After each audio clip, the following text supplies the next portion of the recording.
Good day. My name is Dr. Emil Gous, and I'm an autism advocate. I represent underrepresented groups on the Commonwealth Disabled People's Forum.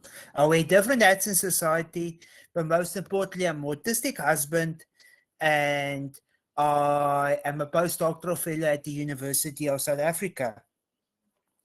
And today I'm going to basically share with you a presentation regarding my personal experiences as well as someone on the autism spectrum, but also more importantly, how I as a person basically represent underrepresented groups, and also what we can do in order to accommodate other individuals on the autism spectrum.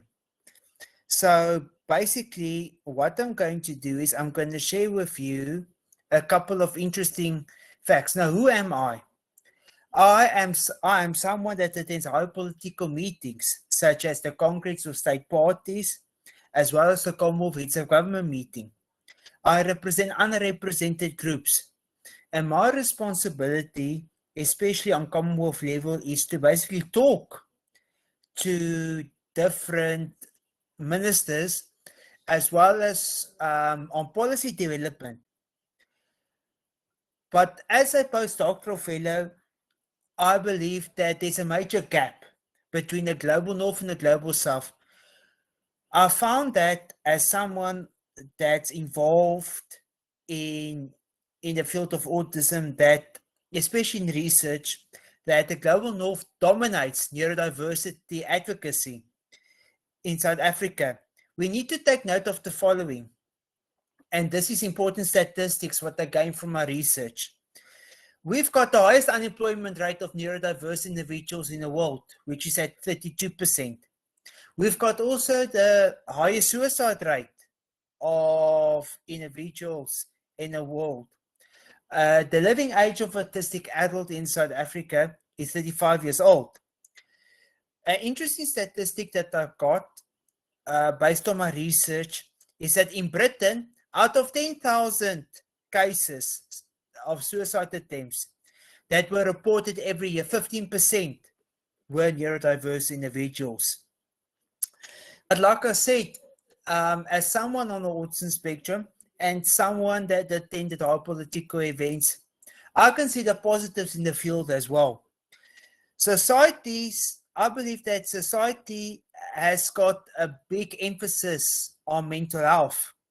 For years, this has been a point that has not been widely discussed when you look at neurodiversity.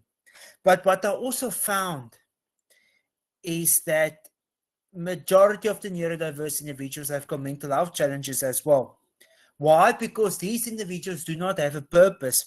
And this relates back to the statistic that I gave with regards to high suicide rate, which contributes towards depression as well. Another positive factor, especially from a research perspective, and for those of us who's in academia, is that there's a big emphasis on early childhood development. What I also found is that as someone who's been involved with teaching, that there's siblings that wants to become teachers. And we've got also postdocs that are focusing on autism research. That also contributes a lot towards the research as well and the wide interest. What's also nice, especially here in South Africa, is that we've got universities that are heavily focusing on neurodiversity as well. For instance, we've got neurodiverse centers at South African universities. And a university that comes to mind is the Neurodiverse Center at University of Johannesburg. What I also found is that we've got also by being on as a representative on high political meetings, especially as someone who's been at United Nations level meetings, that we find it extremely intriguing that we form partnerships with government, and that contributes a lot towards the paradigm shift that we're currently experiencing. But this is also some interesting facts, and I need to put in my academic hat here, because where we found ourselves is that there's a lack of research regarding the experiences of autism self-advocates from the continent of Africa, especially referring to the research as well. And when you consider 15 the research, 15 African countries in West Africa do not have a registered psychologist. 15 African countries do not have any research. In East Africa, especially in countries like Kenya, and this is research from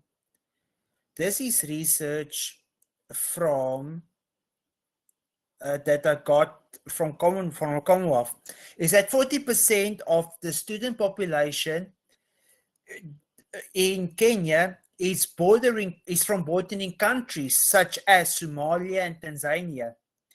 In African countries such like Rwanda and Uganda, 80% of families are exposed to filicide. And of course, the lifetime cost of caring for an autistic individual in the US is 3.2 million USD. And this is reality that we are referring to. Now, referring to worldwide statistics, wearing still my academic hat, based on a 2020 report from the International Disability Alliance that was conducted, the global unemployment rate of individuals living with autism is 80%. In Australia, the unemployment rate of neurodiverse individuals is 70%. And especially in the United States, there's a similarity between those statistics, because we found that the unemployment rate is between 70 and 80% based on the United Nations Convention on the Rights of Persons with Disabilities report. So when you consider all of this, what are we experiencing and what are the challenges that we are confronted with? And keep in mind that I'm also an adult on the spectrum as well. And as someone that was non-speaking for years, I was non-speaking till the age of 15. And it's through continuous exposure and stimulation that I basically achieved my goals. But when you consider challenges that neurodiverse individuals experience, we need to consider the different environments they're exposed to. The challenges are that, first of all, that there's discrimination in the workplace. And due to the specific unique traits that these individuals are exposed to, when you look particularly at the skills that they have on communication, and especially when you look at their hyperfocus, segregation is also present in the school environment. These individuals also experience social communication difficulties. And of course, we've got sensory challenges and a lack of reasonable accommodations in order to accommodate that individual on different avenues as well. But we also find that when you consider neurodiverse individuals, there's a lack of skills development. That's also there, that contributes a lot towards the challenges that they experience. Now, my presentation that I want to share with you today is based on three things: something to do, someone to love, and something to look forward to. When you look at something to do, and this is based on what I experienced as an autistic adult from the Global South, the importance of having a purpose. You know, according to a local study as a South African, a research paper that was published in 2017, 88% of adults on the autism spectrum receive an income below the minimum wage that's currently in the working force. And therefore, when you look at the risk accommodation and all of those challenges that these individuals are confronted with, which I mentioned just now, is that we need an environment that can basically implement the reasonable accommodations, the necessary adjustments, so that these individuals can function. These environments need to build a self-esteem and confidence. We need to create a routine and structure so that these individuals can function independently. We need to formulate the identity in this environment. And also, there needs to be skills development based on their hyper-focus as well. One of the things that I need to share with you as someone who's also an autistic adult is that we want to be included. We do not want to be excluded. Each individual on the spectrum, this is what I personally live by, has got a purpose, and they are contributors towards society. And our necessary aim must be to be able to ensure that those individuals are fully accommodated in different sectors as well, so that they can be contributing members towards society, have a purpose, and make a difference. Now, when you think about, from my side as someone on the autism spectrum, something to look forward to. For me personally, autism self-advocacy is something that basically helped me to have a purpose. Now, when you consider my experiences growing up, I explained to you that I was non-speaking till the age of 15. And I experienced challenges. It was actually a pre-primary school educator that noticed that I portrayed ASD tendencies. When you consider my social communication skills and the challenge that I experienced. But I want to continue what I said. When you look at something to look forward to, I explained to you that I was an autistic adult. That was in the mainstream education system, and it was actually a pre-primary school educator that noticed that I portrayed ASD tendencies. The tendencies that I portrayed was the following. I was non-speaking. I experienced sensory challenges.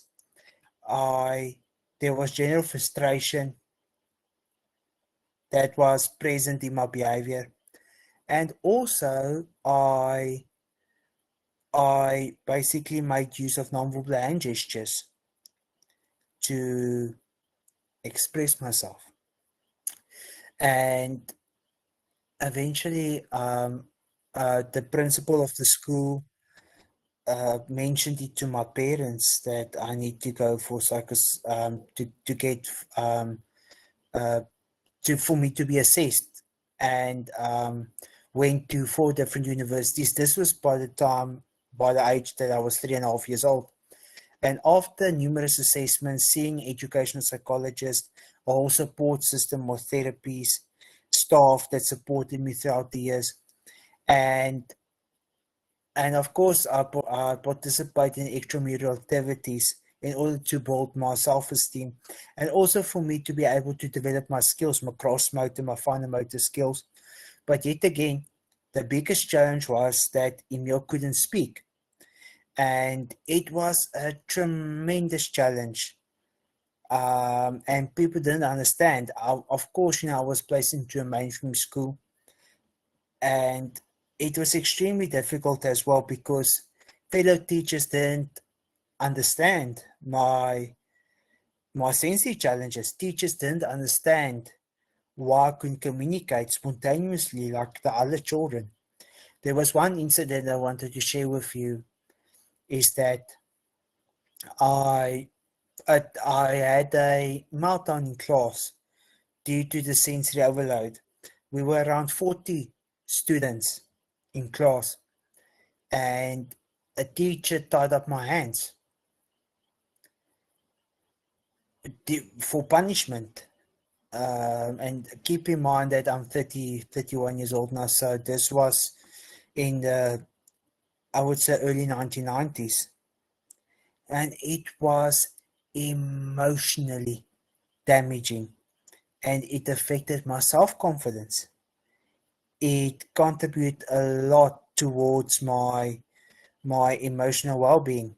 And I think this was also one of the challenges that I experienced when it comes to my depression levels. But anyway, but I kept persevering. I had the support of a mother that keeps continuously stimulating me, helped me with homework, stayed up late at nights, because her philosophy was that Emil deserves a chance, and Emil needs to contribute towards society.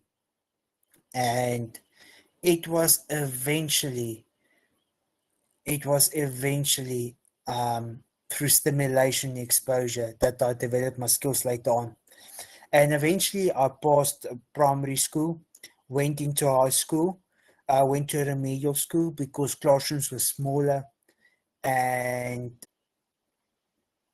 yeah, the teachers were some of them didn't understand neurodiversity quite well, but yet again there was a big understanding when it comes to where I was developmentally at. And eventually I was exposed to different environments. Wrote my final matric exam, my grade 12 exam, got university exemption, and definitely social skills developed after the age of 15, where I started to speak spontaneously. But yet again, speech didn't occur automatically. I'm now 31 years old, and I still believe that based on my own communication skills, I'm at the grade 4-5 level when it comes to my speech development, and I'm still in my speech development as well. But anyway, so but students at university noticed that I was different, and eventually, I experienced isolationism, discrimination from lecturers as well as fellow students, which I decided in my third, fourth year that I wanted to commit suicide. And because it became too much, so I basically took 7 sleeping tablets, and I went immediately to hospital, went to a psychiatric ward, and saw a psychologist on a weekly basis. And the psychologist actually recommended that I do autism self-advocacy to build my self-confidence up. And eventually, after I was released from hospital, um, after after I eventually formed affiliations with Autism South Africa, and I did a lot of autism self-advocacy. Eventually, one parent became 2 parents, 2 became 3 parents, where I started to speak at. And uh,